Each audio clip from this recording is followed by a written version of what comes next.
Holden's used to this. Oh, yeah.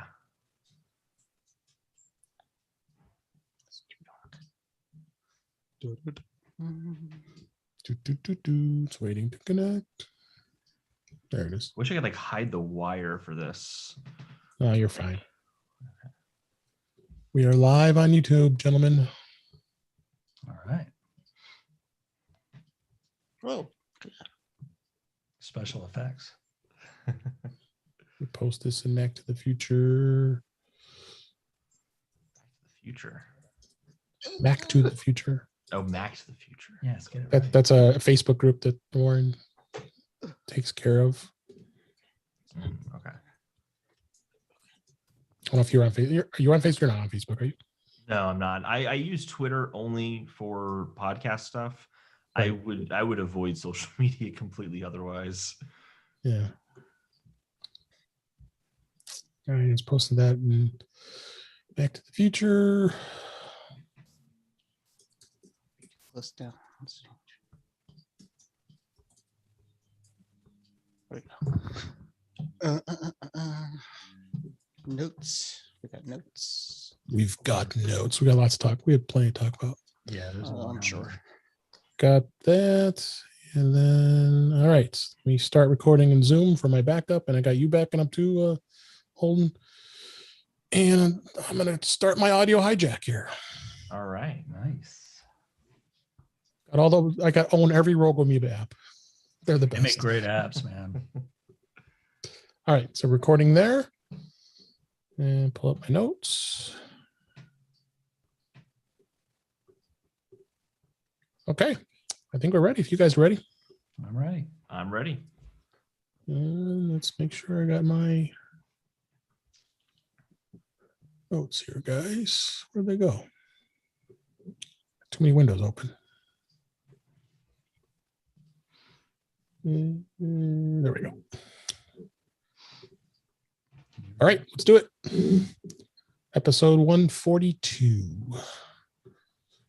In 5, 4, 3, 2.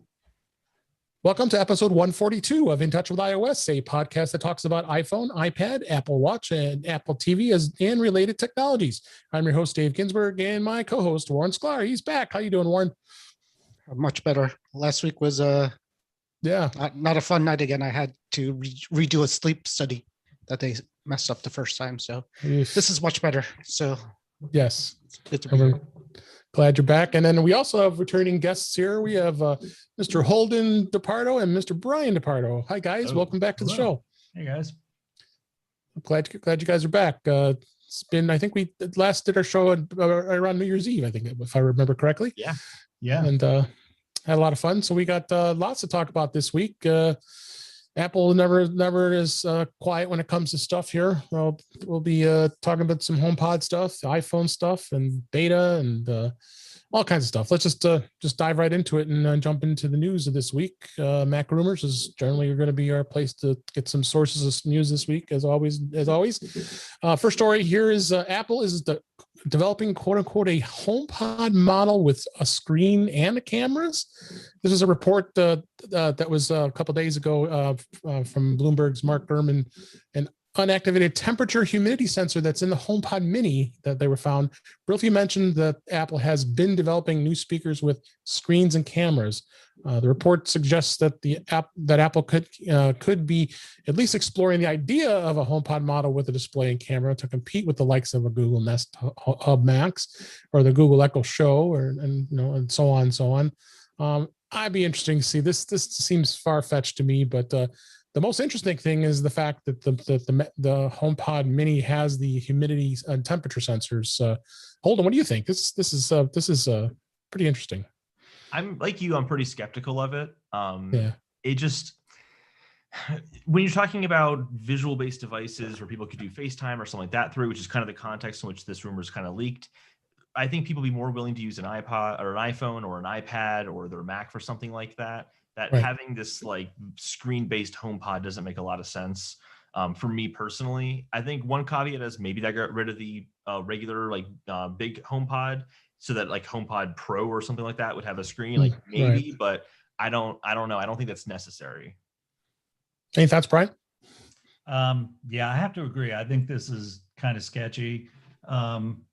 I think, I mean, if Apple were to go in that market, I mean, there's such a limited market for it, probably centered around like older people who might not have, a phone, grandma staying in touch with the kids kind of thing, like that awful Facebook. What was that called? Portal. Oh, I didn't even mention it. It was mentioned in the article, Facebook portal. Yeah. The camera that followed you, because that's what people want from Facebook. Yeah, exactly. So no, I don't see them doing this. I think, Apple plays around with a lot of stuff like this, and probably, 90% of the stuff they do doesn't even get released, so. Yeah. Any thoughts, Warren? Yeah, I mean, I have a couple of the Echo shows with the screen on it in the house. I have a Spot, which is a little one, and I never really use it other than, you wake up, it will display the weather for you and a couple of news stories. And I look at that.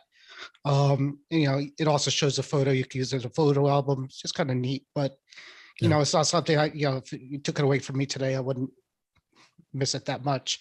So, I mean, the trick would be for Apple to create something that would be different than an iPad on a stand, right? Because basically, if you're just talking about a tablet with a stand on it, that's not going to sell. But if they could do something, I mean, the Facebook thing, while it's Facebook, you don't trust a camera following you. If it was anybody else, if it was Apple with that technology doing that, that would be good for FaceTime, especially for older people who never stand in front of the camera the right way. And so I work in a retirement community, and they all have iPads, and that's how they talk to their kids, and that's how they do that. So if you made it easier for them, it could be a thing. Yeah, absolutely. And then, that just led right into the next story I just mentioned is this was a 9to5 Mac, actually. The HomePod Mini is reportedly has a temperature and humidity sensor that could be enabled through a software update.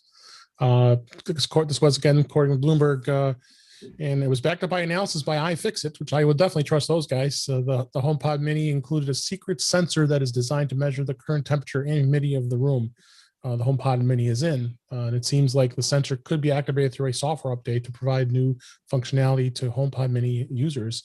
And of course, various home kit products do exist that can already measure temperature. So this would be, quite an ideal thing for it to do. And then 9to5 has a picture from iFixit showing the sensor that iFixit found. So Warren, what do you think of this? I mean, people were talking that it would be good to have connected to a thermostat so you could control automatically the room. But then again, most thermostats have sensor the thermostat, right. The smart thermostat itself is basically doing that anyway. So, I'm not sure exactly what they would do with it. Maybe tell you if it's on fire or your house is on fire. That could be a good thing. I mean, the iPhone has it too. When it gets too hot, it tells you it's too hot. So somehow it knows it's hot. But I think there was a difference between an internal sensor and this is external.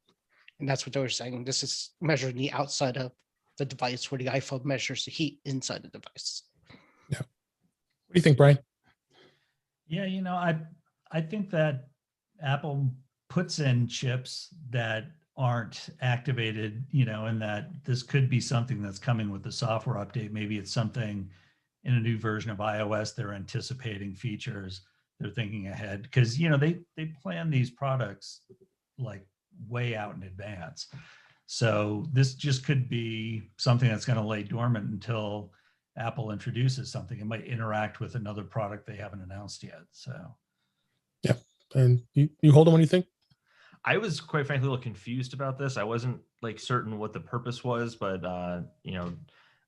he brought up that earlier today, I think we were talking about it, that you might have zoned heating in your house, and one part of the house you might want to be different temperatures, so it can kind of help with measuring that, and then that might offer a kind of greater utility for putting HomePods around your house. Just kind of that one extra thing of you want to put them around your house, not just so you can talk to Siri, but so it can measure things in your home.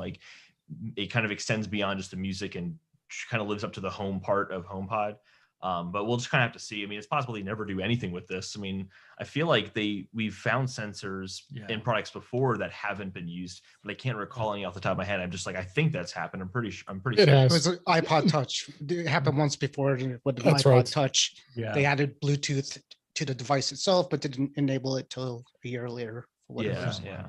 Yeah, I think that's you what know, this is. just an afterthought is what they should have done with the HomePod and the Mini is made a mesh router system out of them. And I don't Yes. understand, they Yeah. discontinued Airport. They discontinued their routers right before like the mesh, craze took off. And I was so sure that they were just going to like get into that with these devices. And it makes so much sense. I mean, you have all these Apple devices that's all over the house. Right. They also said at that time too, like, oh, we're gonna get rid of the airports because there's just no longer innovation that we feel like we can contribute to. And then mesh starts to kind of blow up in the homes. Right. Yeah. And so It doesn't make they any want all sense. these, and now they want all these like, Apple TV could have been one. All these devices are just sitting around, could just mesh throughout your house. And Yeah. I think they missed the boat on that one. Absolutely, I totally agree. I agree with that. And then next story here, Apple may pay Samsung Display over reduced OLED iPhone 12 mini panel orders. Samsung Display could be paid by Apple over lower than anticipated OLED panel orders due to slow iPhone 12 mini sales, according to the industry observers. And an event that's happened a few times before. Apple enters into agreement with its supply chain partners, secures optimal pricing for components, and sometimes this involves contracts where Apple guarantees a minimum number of units to be ordered, and occasionally it cannot meet those requirements. And I know, Brian, you are a proud owner of an iPhone 12 mini. I am. I'll give you the first dibs on thoughts of this. It's tragic. I just, I tried to help them out by buying one. So, but I have to say I'm a little bit surprised that it's not selling better than it is. I got one. I was looking for something that was smaller. I didn't want to go down to an SE. And I wandered into Best Buy one day and saw it and thought, wow, this is like really the perfect size for me. And when I went to go pick it up at the Apple store, he was doing, the transfer of the SIMs and all that other stuff. And he kept saying to me, you can return this if you want. And I'm like, yeah, I know. He's like, okay, just letting you know, you can return it. I'm like, that's nice. Okay. That's not a good sign. Yeah, he's like, are you sure you want to do this? Like, no one buys these, man. Like, you're the only one. So I'm surprised. I am. Yeah. I think Apple might be a little surprised as well. Yeah. Hold on. What do you think? And that phone is tiny. I have not been able to hold one in my hand, but I got a big hand, so. I'm used to the 10R, so like that's kind of the size I like. Yeah. I would go for that myself personally. I'm not super surprised it's not selling as well because I think that when someone's buying an iPhone 12, whether that's mini or Pro Max, I don't think price is a deciding factor for them. I think the size of the screen is. If price was the deciding factor, they would have gone for an 11, they would have gone for a 10R, they would have gone for an SE. So by the time you get up to the iPhone 12 mini, it's more about what's the phone I want to hold in my hand. That's the case with me. Yeah, definitely. What do you think, Warren? I mean, Apple gave people what they wanted. I mean, for years they were asking for a small phone that had pretty much all the features of the bigger phones, because in the past that wasn't the case. The SE was always an entry-level device compared to the other ones. I'm a little surprised it's not selling better, and I don't think it's going to be considered a failed product like some of the other products they have going forward. I think if they do get rid of it, people will start wanting it again in some other form. Maybe not that, maybe a little bit cheaper with some less features than the regular 12 and the Max. Again, it's too small for a lot of people, but some people like to, it's not. I mean, it's a good phone. It's the same phone as the other 12s, so it's just a size, like you were saying. I mean, some people just don't like the form factor. I also don't think Apple's going to cry about the money they have to pay to Samsung. I'm sure it's not a lot of money. Yeah, I think that's pocket change for them. Yeah. I think they'll keep around the mini size though. I mean, I think enough people still bought it to justify its existence for people who want the most recent iPhone. And also they won't plan to sell as many. Yeah, they just won't plan to sell as many. Yeah. But also, Yeah, I think they might make more money now on the regular sized iPhone 12 because they get to charge $100 more than they did for the 11. It's true. So like they sell less of these minis, manufacture less of them, and they sell the normal one that sells more for more money. I feel like this is still a beneficial thing for Apple's bottom line. Yeah. Absolutely. Next story, Mac rumors. Apple has updates the iWork apps for iOS and Mac OS to version 11. This was a couple days ago as we record this. Apple today updated its suite of iWork apps designed for iOS and Mac OS to version 11, introducing a number of new features and tweaks to improve the functionality. On iOS, Pages, Numbers, and Keynote now feature on-screen keypads for entering exact values for text, spacing, table size, and more. Plus, there's a feature for adding or removing objects or tables from selection by tapping or dragging across them. There's also an option to open presentations, documents, and spreadsheets in edit mode for each app, and phone number links can be added to table cells and all kinds of improved things here. Warren, what do you think? I think this is some good improvements. I mean, on Mac as well, it's got some good improvements as well with the media browser and other things. Not much to think about. I haven't had a reason to use any of them for a while. All I can tell you is it's a big update compared to everything else that you update on your iPhone and iOS devices. So it always makes the news whenever they update it for some reason. But yeah, I guess if I need to use it, I'll check out the features. Brian, you use Keynote and Pages a lot. I think you did, do you? Or not much? No, I really don't. They're good apps, The Pages app for iPhone, I think, is a little disappointing because it doesn't scale text very well. Even like Microsoft Word, you can go into a mobile mode where everything is much bigger and easier to read. But unless the iWork app does that, the Pages for iOS does that, and I just don't know it. I hadn't checked it. Holden, it's been a long time since I've even used it. Do you use them at all, Holden? I use Numbers sometimes. If I'm doing research on something, I'll just kind of use that to store some stuff, but I don't really use them a whole lot. If I want to write, I use Ulysses or the Notes app or like Notion for notes.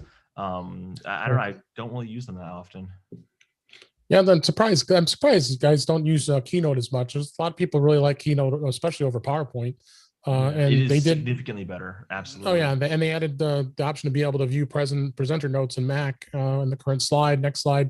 So they did a better job with that. I haven't had a chance to look at that yet, but I'm going to be looking forward to that when I do have to do presentations. So, but good stuff. This was a big story this week. This is in Mac Stories, which of course is renowned for having shortcuts. The recently created shortcuts links were currently broken. iCloud links to shortcuts broke sometime in the past 24 hours, which was about a day or two ago since we recorded this. Instead of opening the Shortcuts app, allowing users to install a shared shortcut, tapping a shortcut link displays an alert with a message, "Shortcut not found," explaining that the link may be invalid or the shortcut may have been deleted. Based on their internal testing on Mac Stories, the issue appeared to affect all shortcuts linked created before yesterday when this was posted. This was a big, huge deal. I mean, Mac Stories, if everybody doesn't know, is a great site. Federico Vitici and crew have just some great content on there, and they have almost 3 years worth of shortcuts and a shortcuts archive that they keep. So needless to say, they were panicking. They did contact Apple, and then Apple did respond back to them late that day, saying we are aware of an issue and where previous shared shortcuts are currently unavailable. So they're going to fix it as quickly as possible. But breaking news, this hit a couple hours before we recorded this. This has been fixed. Apple did fix the shortcuts problem. I'm not sure what happened, and there isn't really much of a reason what happened, but interesting. Well, what did you think, Warren? I thought this was an interesting story that this happened. Yeah, I saw the story, and I have 1 or 2 shortcuts that I use all the time that I think were broken before this. So I didn't know if it was this was my problem or something else. They sync across devices, so I have an iPad and the iPhone, and I created a shortcut on one, and it works on my iPhone, but it doesn't work on my iPad. So then I thought maybe this had something to do with it, but probably not. Anyways, it's fixed. So not much else to say about it. Brian, Holden, what do you think? Do you guys use shortcuts? Pre-COVID, I used a couple I had made to because I picked my kids up from school. So I had a shortcut that would text them, let them know based on location about when I would be there to pick them up. So I would run that when I left work every day.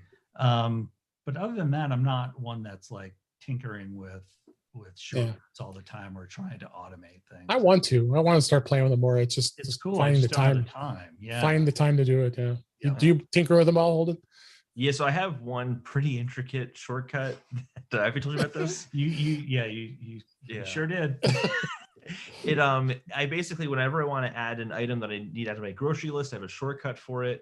It asks me what section of the store it's in, and then I tell it what name it is, and it puts in the reminders app and then sorts it based on location in the grocery store. So when I get to the grocery store, I can just look at my Apple Watch and scroll through, and everything's just sorted the way I need to. Nice. It's super, super long, but it works good enough. But it's sharing them is a huge pain to begin with. Yeah. It is. Yeah, it is. Well, the folks at Mac Stories are very happy. Federico is very happy that it's working again because they were in panic mode, and based on all the tweets they were sending out. Yeah, I think Apple rebooted iCloud and it started working. I think that's what happened. Yeah, they just smacked the top of the server and it started working. Did you turn it off and on again? Yeah, it's like the IT crowd. Did you reboot it? Yeah, exactly. I always like these feel-good stories about iPhones and being damaged or dropped somewhere. This was a 9-to-5 Mac. iPhone 11 Pro survives a 30-day dive in a deep freezing lake. There's a video on this out here. It's insane. It's said when this was published a couple days ago here. Actually, it was actually today as we record this. 2 weeks ago, they reported an iPhone surviving a 6 months at the bottom of a lake. This was another story. Now, a new story shows an iPhone 11 Pro that survived a 30-day dive in a deep freezing lake in Canada. And CTV News reported that a woman was celebrating her 50th birthday in an ice fishing spot on Wasukiel Lake in Saskatchewan. So it's mighty cold in Saskatchewan, I would think, when she accidentally dropped her iPhone 11 Pro into the lake. She said she had her phone on her knee. It tends to blow up. I go grab it. It tends to go down. There it goes. So they couldn't get to it. So then they waited 30 days later, went back, found a magnet of some sort. They knew exactly where it was fell. She was able to retrieve it. It turned back on and charged. It sat in that lake for 30 days. I just makes me even more proud of me being an iPhone owner by something like that happening and it surviving. What do you think, Brian? This is crazy. I think Angie got real lucky. She sure did.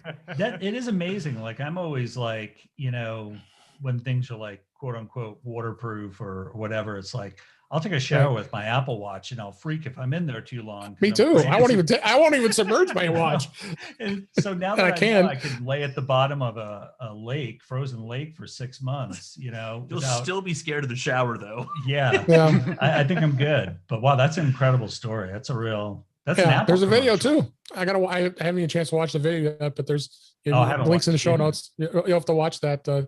Check it out. What do you think? We're holding the same thing. It's just crazy. It's crazy for sure. I do have this what's the opposite of a silver lining?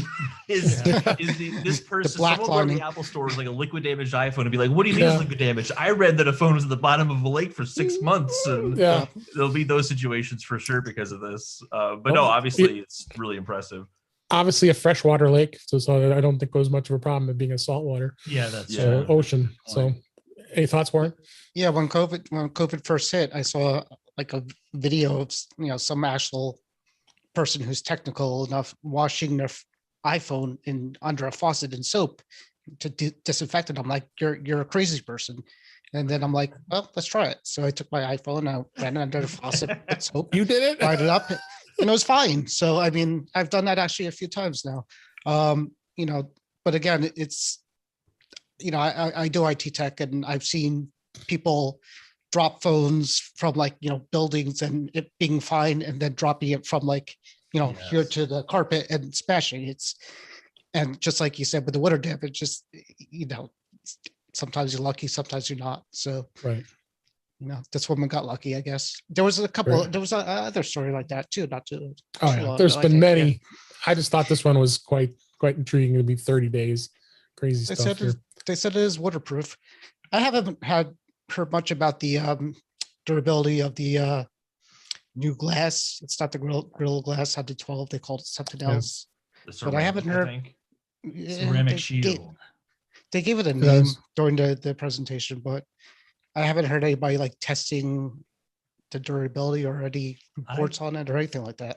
I can tell you that my Mini now, normally within a month of having a new iPhone or a new iPad, I scratch the screen. It never. I got scratches on mine already. And I've had this since maybe November or whatever. And there's not a single mark on this phone. Knock on wood. Right. I might have a few here. It feels different too. Do you notice that, Dave? Yeah, I got a few. Feels a lot different. It does. I have this. You guys don't put screen protectors on then? No. Yeah, no, I do. Cheap ones.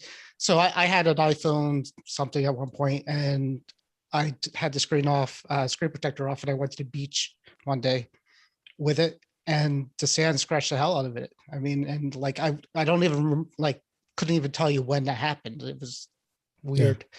So ever since then, I'm like, keys in pocket usually. Yeah. So ever since then, I'm just like, get a $5 for a 3-pack on Amazon, and I actually don't think my iPhone has ever actually been touched by human hands, because I have like the thing on there and I have the case on there. So I think it's pretty clean. Next story here is iPhone 12 Pro Max is among the best smartphones of 2021, says Consumer Reports. Warren and I can both agree to that because we both own it. Apple's iPhone 12 Pro Max is among the best smartphones of 2021 and is the top iPhone of the year, according to new smartphone rankings shared by Consumer Reports. The fast 8 to 14 processor, OLED display, camera technology, and 5G connection earned it one of its top slots. Consumer Reports recommending it over other options because of the longer battery life. I will definitely attest to that.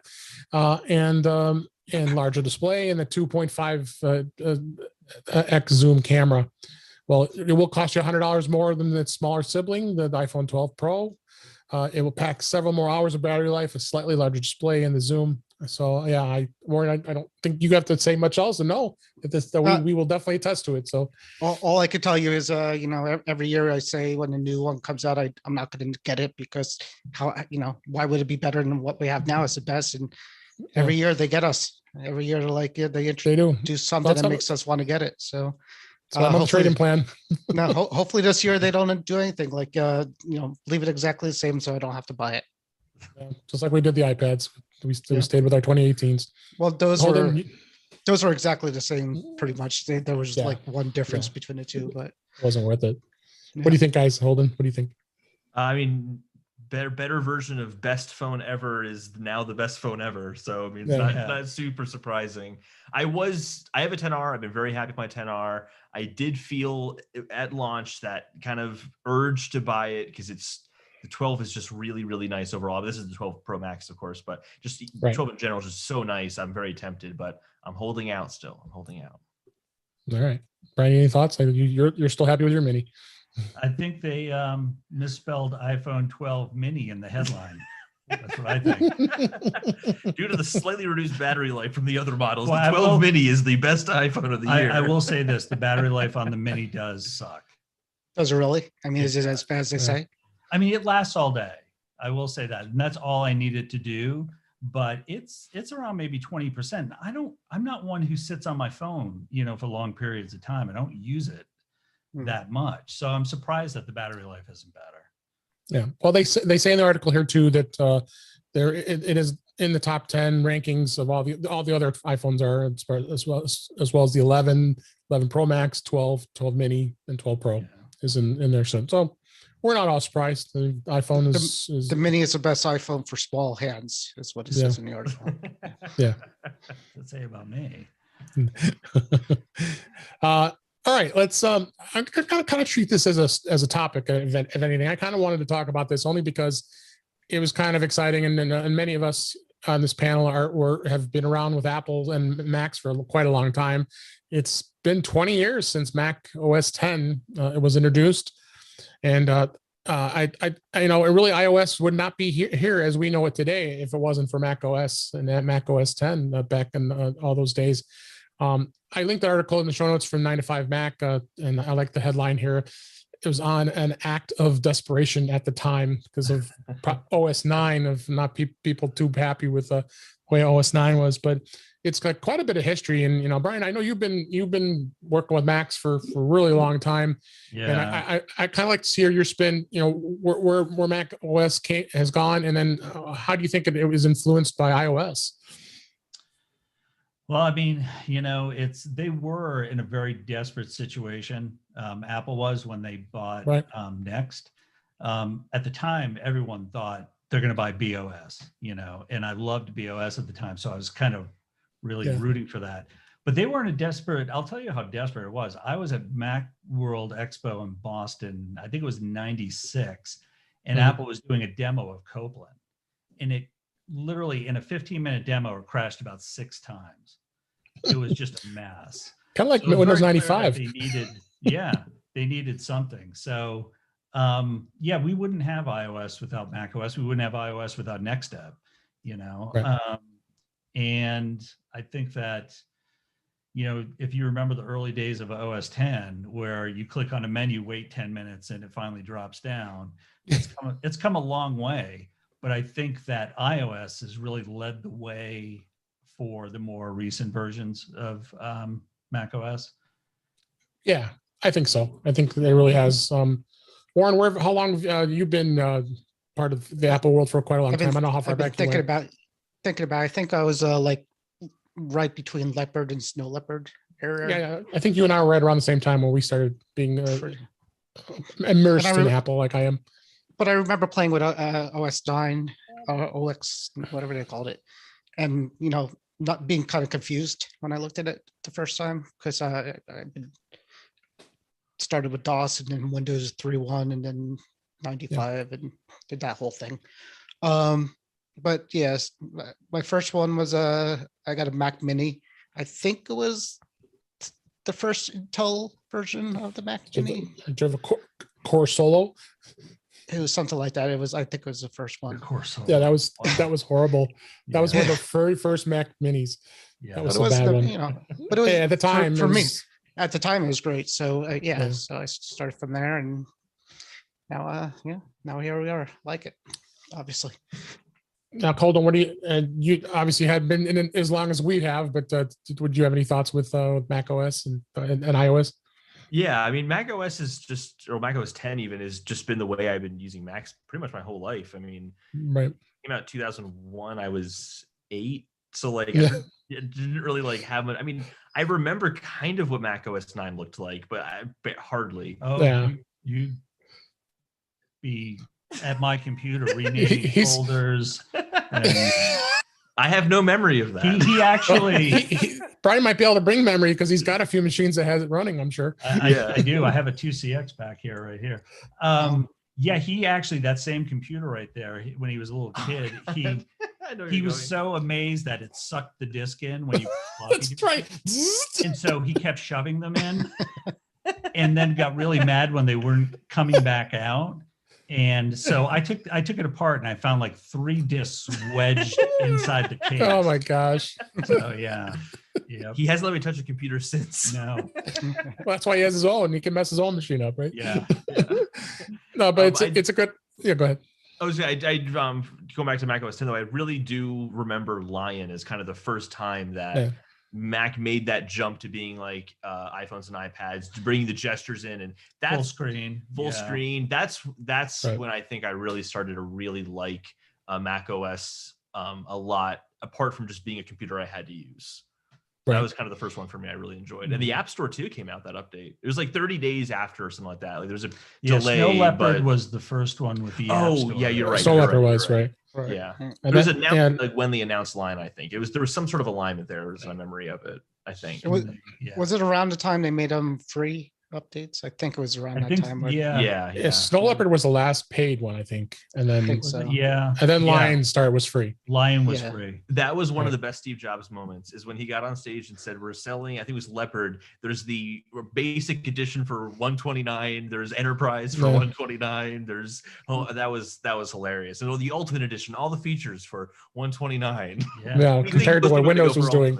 Every year he's paying $129. Yeah. Totally Windows is still doing it. They're still charging. Yeah, sort of. But it really has a lot of influence on iOS, and I think iOS wouldn't be here today, and in its iteration as it is. And I think we can appreciate it. Right on the first day that Steve Jobs was on stage and announced the first iPhone in 2007 to where we are today. Gosh, it's been a long time since we've been using these devices, and we can't live without them now. I mean, I'm sure most of you guys, this device is in your hand a good chunk of your day. So it's hard not to. Some people complain that Big Sur looks a little too much like iOS at this point. So it took me a while to get used to it. But I love it. Yeah, I love it now. Yeah, it took a while. This is a good piece to read. 9 to 5 Mac. There's also a link on Macworld in that piece for Jason Snell. If anybody would give you a good overview of Mac OS, would be with Jason. So check that out. We can get through that. So I don't want to get too deep into more of a Mac discussion here, but I thought it'd be a good topic just at least touch on for just it's kind of celebratory where iOS is too, and it's going to continue to evolve. So, all right, let's go talk to beta this week. Warren and I always talk about beta, and Beta 5 just got released a couple days ago here, and I haven't seen really much difference. Have you seen anything yet since you've installed it? Because I don't have to question, because Warren lives on the cutting edge of, as you guys don't know, and he has beta installed on everything. Well, except he avoids going on his M1s because he regretted that. And, they're both on beta. I gave in. You gave it, okay. Both on beta. But I mean, I wouldn't even call it living on the edge anymore. I mean, this beta has to be more polished than anything else. It's kind of crazy that they're not releasing this thing to the public, especially this whole the whole mask and watch thing is just I mean, I've been using it for the last 2 months. This first beta came out, and like they were like the best 2 months of my life. I mean, with compared to having to take off my mask every time. So I mean, they didn't make a big deal, but news outlets made a huge deal over it.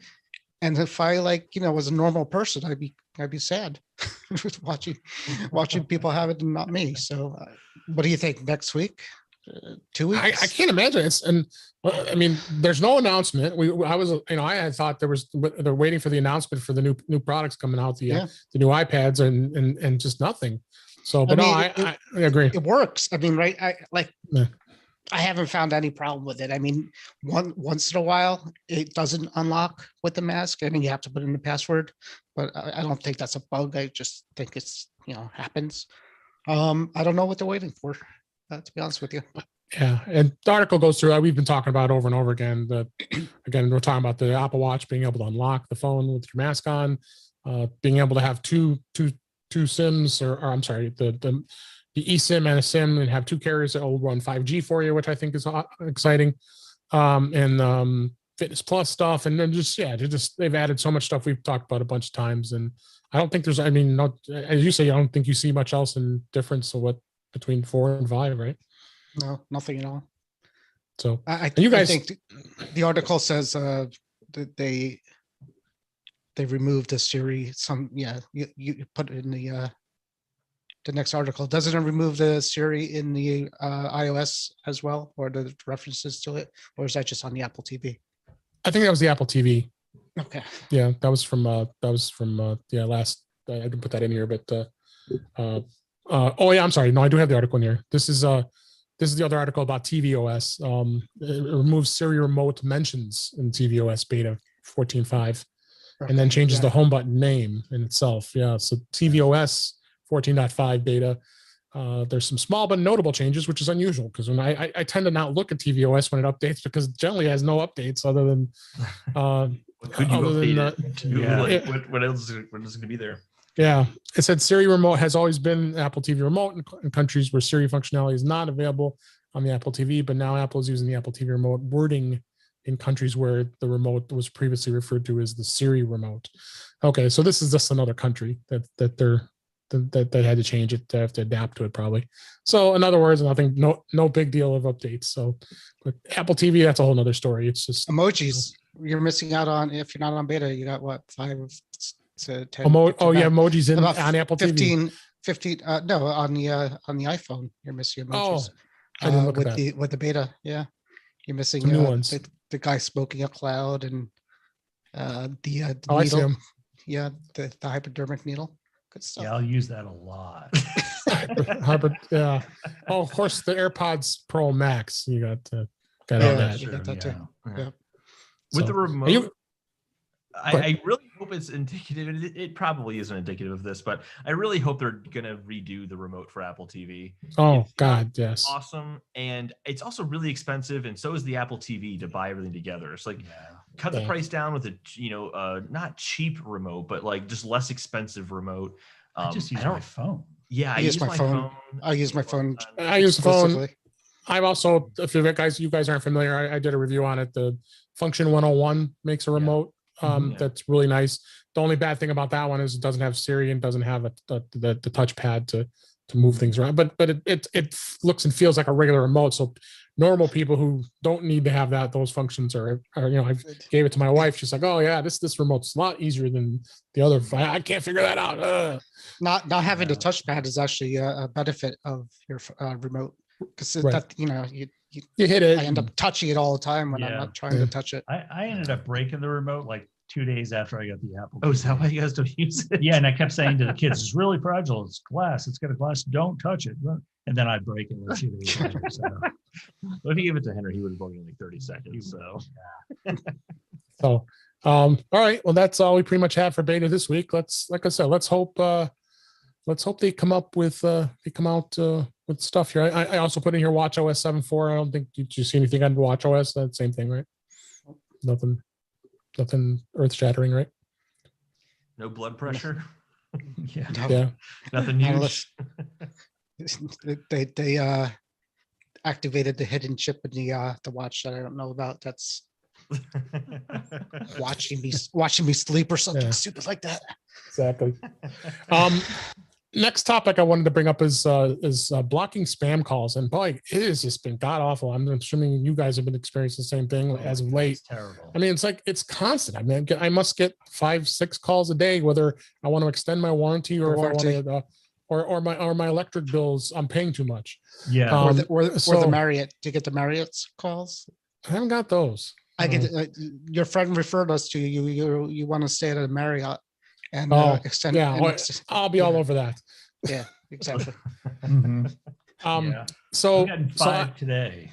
I just, You you got 5. guys might not Yeah. be able to do this, but I just do the whole turn off unknown callers. See, 'cause I know of you work- guys can't do Yeah, that. because of but work, we I can't can't. do that. yeah, Yeah, I work. I yeah. can't. Yeah. It's the greatest. I do love to leave voicemails for Dad though. That's like, "Hi, Brian. We are calling from car company about your car warranty." I leave that voicemail all the time for Dad. I have dozens of voicemails Yeah. from him. Yeah, same. So, what T-Mobile has as my preferred carrier, since I use them, has that thing called Scam Shield, Mhm. and it does a pretty good job for the most part. But there's still quite a few that slip through. There was an article here I It's put. not that good. It's gotten better. I mean, but it's not. It could be better. But there was an article here I put in the show notes here about that they did announce today as we record this the first U.S. wireless provider that's managed to complete deals with all the wireless networks to implement full number spoofing and spam call protection for its customers.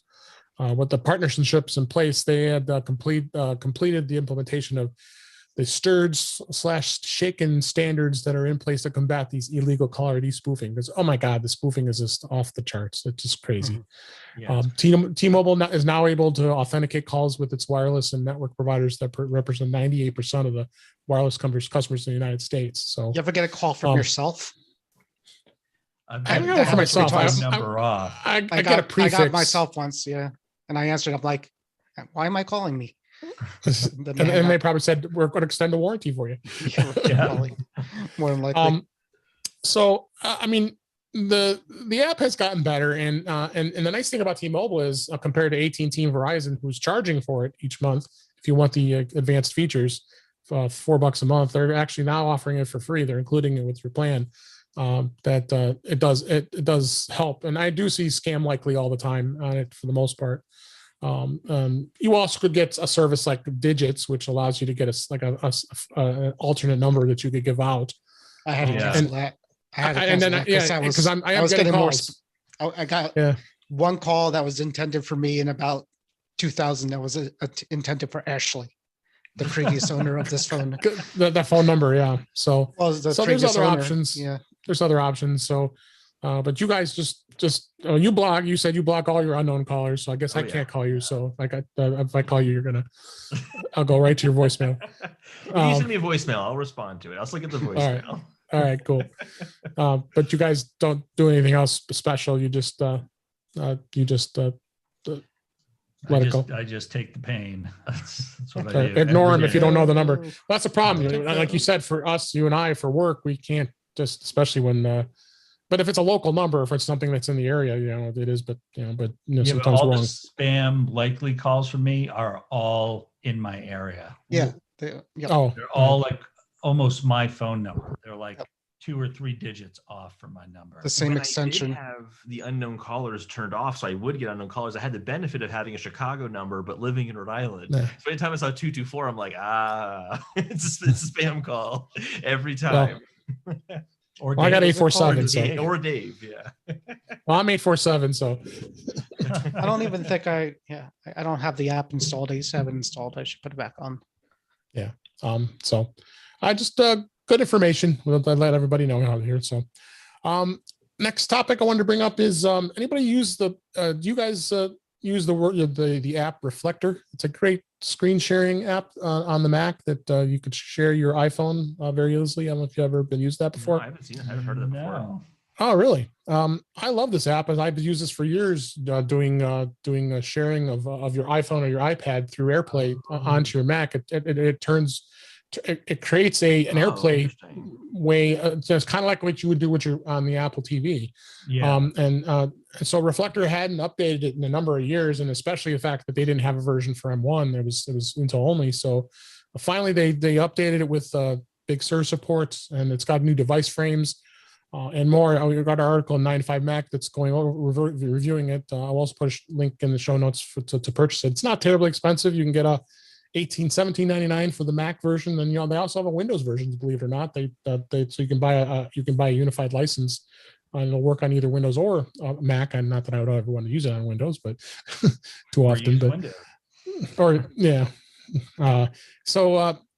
If you're not, like I said, like it says in the article, if you're not familiar with it, it's a popular app that allows you to mirror and stream content connections from your iPhone, your iPad, and mirror the display. And so for demonstrations, it really works out really well for how it works. And they did optimize it for the Apple Silicon on the M1 Max. And I did know that a lot of latencies has been solved, because I was dealing with that a little bit with latency over the Wi-Fi network. It does have a new interface that kind of matches the way Big Sur looks, so it's kind of cool. And then the update also brought some frames, so it's important that I have the blue back on it, so when it comes up, it actually looks good. So I actually should demo it while you. It'll crash and burn here if I try to, but anyway, and also, like I said, it's cross-platform, so it'll also work with Google Cast and Miracast devices too. It didn't do that before. It was strictly AirPlay. So if you have to stream things like an Android, God forbid, or a Chromebook or any other types of devices, you can now do that as well using, like, if you wanted to mirror a Mac using Miracast, you could do that if you wanted to. So it's a cool app. Again, the link's actually in the article. It's, like I said, $17.99, and you can update it. They for the amount of cost it is, they don't really offer much of a discount if you were a previous version customer, which is fine. I mean, $18 $17 or whatever. So yeah, I think I can live. So I'm surprised you guys hadn't seen this before, and I'm glad everybody, whoever wants to actually do a demonstration, especially you might want to show your family member something on the iPhone. It's so much easier than let's sit around the phone and look at it, where you could just, if you have an Apple TV, you could do it too. So I used something like this years ago. I don't think it was the same one, but I was teaching a class on something with their phone and used that to do it. And it worked well. It might have been the same one. It's been around for a while, right? You said quite a while, and it's also very popular in the education market. So, it's definitely been around for quite a while. Yep. I think it's Air Squirrels. I think is the name of the company. If I'm not mistaken. Let's go to their site here, and yes, Air Squirrels is the name of the company. So check it out. I think it's a cool thing here. So, and let's go on another topic here. We actually had a listener send an email here at feedback@intouchwithios.com. She asked that she has an iPhone 8 and wanted to do an upgrade, and asked what would you think the best choice would be. So I gave her a suggestion originally. I said the iPhone 12 or the 12 Pro might be a good choice for you, but I think the iPhone SE might be an even better choice for you, because if you don't want to if you're not looking to get massive upgrades and save some money, I mean, the iPhone SE basically is an iPhone 8, but it has upgraded innards, with the upgraded camera, upgraded processor, and I thought it would be good, and especially the fact it still has Touch ID, because a lot of people still love that home button and having Touch ID that's still available to them. But Brian, what do you think? I think it'll be a good suggestion. What would you suggest for somebody who has the iPhone 8? I think that another big plus is that the cases work. So if this person has iPhone 8 cases that they particularly like, they can keep them because they work. That's true. I think the 7 and the 8 cases work with it's a smidge off, I think, and very little, if any. Yeah. I mean, the camera's still there. Yeah. So I think it's really a good choice, especially, there are days definitely wearing a mask, you got Face ID. Apple Pay is so much easier with Touch ID than with Face ID. So it is, especially when you drive through, you're like, oh, I got my Apple Watch, but yeah, exactly. But my wife has an iPhone 8 Plus, and she's kind of at the point now where the battery's not great. Does she get a new battery? Does she get a new phone? She doesn't really want, Face ID. So yeah, I think it's a good choice. Or what would you suggest if someone asked you go from iPhone 8? I would say, so I definitely see where you guys are coming from with the cases for the iPhone 8 and all that. I'm a huge proponent of Face ID. I think Face ID is awesome. It seems like my dad has all sorts of problems with Face ID. I never have any problems. It is flawless. I never think about unlocking my phone anymore. Faces a lot. You change faces all the time. And so I'm a huge fan of Face ID. I think for me, it makes Apple Pay easier. But I think that if you're looking for comfort and kind of not changing and rocking the boat too much, the SE is obviously the more affordable, better option. But if you want to, get something I think more seamless, I think the iPhone 12 is still especially the iPhone 12. Yeah, if you want to help Apple out and buy an iPhone 12, he loves his mini. Yeah. I think. What would you do, Warren? I agree with Holden.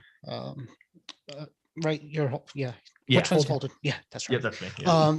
I think the Touch ID phones look antiquated at this point. The screen itself is not as nice. Obviously, they're not using the OLED screens. I mean, I would suggest they still sell the 11s, right, at the Apple Store. Yeah. So that's probably a better bet. The size is good. The price is probably about the same as the SE at this point, or close to it. I'm just not a fan of the button anymore. You get more screen with the Face ID. Mm-hmm. Absolutely. Right. Yeah. So split 2 and 2, huh? We made it so much harder. just get the 12 mini and we'll all be good. I made the suggestion only because the basis of they may still like the 8 and don't like change. Well, but I would say the second option would be the 12 or the 12 Pro, which would be very similar, but having a better camera. Yeah. 12 Pro, obviously, we get the 3 lenses. So, yeah. All right. The 11's a good phone too. I mean, my son had one, and it's a good phone. Another listener sent in a question about how do you change your default photo settings from HEIC to the most compatible. That's always been a challenge. But whereas, I mean, I don't mind it because I think it's close. Of course, it's high efficiency is those files for your photos that are on your iPhone. You want them to you want them to be that way because it's going to save space, especially if those of you who are space challenged. If you have a 64 gig or I have a 256, so I'm okay in most cases. But there might be sometimes you may just not want to do it because you might get into predicaments where you're in a pinch, you want to share the file, and what ends up happening is you share it with somebody either where it's through AirDrop, or if you share it with somebody on your computer, then it ends up in the HEIC format. And then sometimes on their computer, they don't have the option to be able to convert the file that easily, especially on Windows. You deal with that a lot. And they do have a plugin, but it's never that great. You end up doing a screen. I end up doing is I end up doing a screenshot of it using like Snagit or something. So the way you change it off and turn it off in the settings, you want to switch it over to not the high efficiency, is you go into settings under camera, and then under formats, and then you can make the choice of set it to most compatible to favor the JPEG files. So then going forward, it will now be the full size formatted JPEG files. So it might take up a little more space, but at least you'll now have more compatibility is really what it is. If you want to have high efficiency, then you want to leave it. You should leave it set to set to not more compatible. So it keeps things in a better place here. And the new file, as I have here in the show notes, new file format for images is much better in every way than the old JPEG format because of that reason. It gives better compression. Fewer artifacts, you're going to have some better quality, especially if those of you who have the 12 Pro or the 12 Pro Max that also has the ability to shoot RAW. You're going to really even be able to go even higher end. But I think most who are listening probably don't shoot RAW or will shoot RAW. So I think this is a good choice to being able to do that. I also put in here, the only reason you might not want to use this is that it hasn't been implemented in every single service yet. So like I said, some places may not allow you to upload the photo, because if you upload it right from the phone to your to the service, it may not work, and you have to convert it. So I assume you guys, I leave it on HEIC. I assume all you guys do too, right? I haven't changed the setting, but I've noticed at work, people send me pictures. I'm getting a lot more Me too. HEIC photos. Since we both do the same job, in different locations, that's what we deal with on a daily basis. You deal with that, Warren, when you're in your sport world? No, not really. I don't even know what my setting is. I can't tell the difference. I turned on RAW once and it scared me. I turned it back off. So I don't really it scared you. I don't really play with it. All the pictures look fine to me. I'm not a photographer. I'm not a photo editor. I just take pictures. I like the photos up, the auto enhance. That's about as technical as I get with that. Yeah. And then other tip I wanted to give is the ability. How do you switch between apps on an iPhone and iPad? And I have a link in the show notes to OS X Daily, which is always a good place to find all kinds of great stuff about things with Apple. And the way you can switch between apps, the way I do it all the time is to swipe up and being able to swipe between the apps and be able to do that. Once in a while, I don't know if you guys do it. I swipe up and then I want to close them. I know don't really need to close them because, but I know there's a lot of people out there who get really are kind of what's the word? A little crazy with that. Yeah, I love closing my apps out. I mean, okay. Yeah. I hate people. I hate when people don't do it. It just annoys me. I don't know why. I'll work on my wife's phone, and there's from the beginning of time, she has the apps open, and it's like. Notice the phones were still working fine because it can't manage it.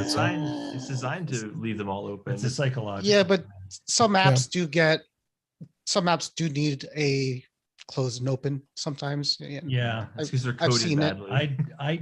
I find that on the Apple TV lately, I'm having to do that. Yeah, apps get stuck, and you've got to do the. What is it? Tap on the TV button. Yeah. But 9 times out of 10, when somebody comes up to you, a user comes up and says, this is not working. 9 times out of 10, if you just close it out and open it back up, it relaunches, right? So I have been told that it actually drains the battery more. It's a myth. It's not. It's an old. I have very first-party sources on that one. I'll just leave it at that. Fake news. Yeah.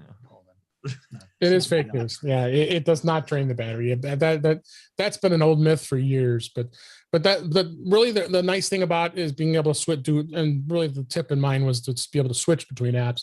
When you swipe up on your phone, you can then swipe left and right to move between the apps, and then you see which app you want to go back to, and you just tap it. So that's the nice thing about the app already being open. So that you want to just swipe up, go to it. Of course, you have the other option. If you went from one app to another, at the top left, it'll tell you what app is still available to you. Like you go from the browser to, like, say, Mail. It'll if you tap the link, you could tap at the top left, and it says Mail. You're gonna bring it right back to Mail. So it has that too. So that's another way of being able to switch between apps. But this method is the way of just swiping up, and then you can swipe left, swipe right, get to where you want. But Warren will never have his apps open, so he won't be able to do this. So is it the same with the home button, or did they change it to the swipe up? Because of button. On the older phones. On the older phone, you used to do the home button. Yeah, you have to I thought you could do either on that one because they had added the gestures, or they didn't. I think you can on the iPads. Yeah, the iPad uses it. both. Yeah, but if you do swipe up on an iPhone home button version, it'll just bring up Control Center.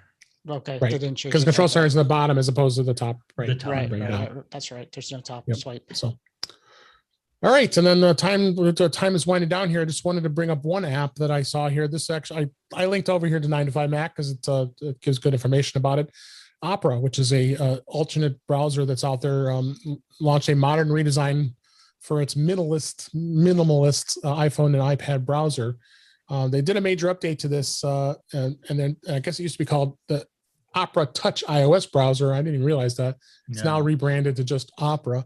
The latest version is all the redefined UI, modernize things. Well, I guess you needed to do that. It's not a bad design. They did a new color palette. They made some changes to the light and dark modes, the private mode, and it's not a bad app. But again, I'm always been partial to Safari. I still continue to use Safari on my iPhone.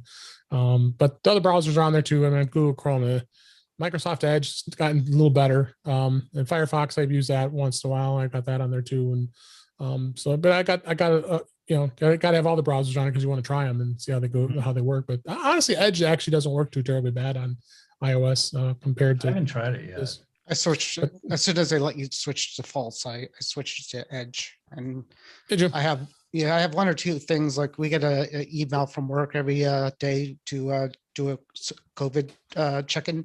And right. For some reason on Safari it errors out, but on Edge it errors out, but Safari works. So I think there's still some coding differences in them that they have to work out. But for the most part, I like the way how it syncs. It syncs across all devices, including Windows if you have to use Windows, which you can't do with Safari.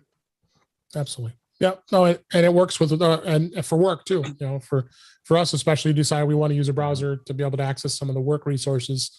The Microsoft Edge browser is de facto because it's Microsoft and keeps us compliant. So, but the Opera, I have not had a chance to really check it too much, but they are spouting that it is lightning fast. If you look in the description of their on the app, it's another alternative for browsing, and I'm glad Apple's really become a lot more not so bad with the locking things down to Safari when you do have an option to use other browsers. So, all right, Opera, I think that's been around forever. I've used Opera forever, 20 years ago. Yeah, for sure. So, all right, I think we have come to a close for this week's episode. Appreciate everybody listening. Let me go ahead and close us out and wrap up for this week. That's a wrap for this week. Please send your comments, questions, and suggestions to our email address, feedback@intouchwithios.com. You can follow us on Twitter @intouchwithios. You can subscribe in your favorite podcatcher, including Apple Podcasts. You can also find us on the Amazon Echo. I even tested it today and said, Echo, play In Touch with iOS latest episode. And it opened it up in Amazon Music, because we're on there as well as radio.com and many others. But better yet, go to our website at intouchwithios.com, where all the links to all the ways to listen to us are there. I am Dave Ginsburg, and you can find me on Twitter @DaveG65. And Holden DePardo, thanks for being here this week. We really appreciate it. Where can people find you? I am on Twitter at Holden DePardo. It's like my personal account. And then I'm also on a video game podcast called Respawning Fire, which is at Respawning Fire. And I'm also on another Apple podcast called Networked, which is just at Networked Podcast on Twitter. Yeah, I've been listening. You guys got some great stuff, and keep up the great work. And as you see, a lot of fun doing podcasts. You got two of them. I'm doing like 4 of them, so maybe 5. Warren thinks I'm crazy because I do too many podcasts. It's fun. He has but he has a limit, so that's why I don't. I could do as many as I want, but I have a hard stop at 2 a week. That's what I have. So and then Brian, any place where everybody can find you, or you just I'm exclusive to your podcast, Dave. Nice. Yeah. IT professional, appreciate and we're good friends, so I really appreciate you being here, and you Thanks as for well. having me. Appreciate it. And Warren, what's been going on in Mac to the Future? It's been kind of busy this week. Yeah, it's all the same stuff, but I usually use this time to thank the guests. But definitely Brian and Holden, thanks for coming. And was I on the show last time when they were on? Because I don't remember that. Yeah, you were away. Busy. You were you might have been away for the holidays, so I had to keep my weekly schedule. So then Holden and Brian. That's fine. I always say don't. No. Well, you weren't last resort before, and you weren't this time. I invited you, and you graciously accepted. So I really appreciate it. I always tell you, do not stop a show for me. Keep going, because I'm never reliable in that way. But thanks, guys, for coming. Yes. Thanks for being here. And next week we'll have Jeff Gamet back on the show. So fun. We always like always having Jeff, because he's kind of become a regular guest here. So again, appreciate everybody listening. Thanks. I hope you enjoyed the show, and we'll talk again soon. All right, guys. We're on a hot mic. On a hot mic. I'll say goodbye.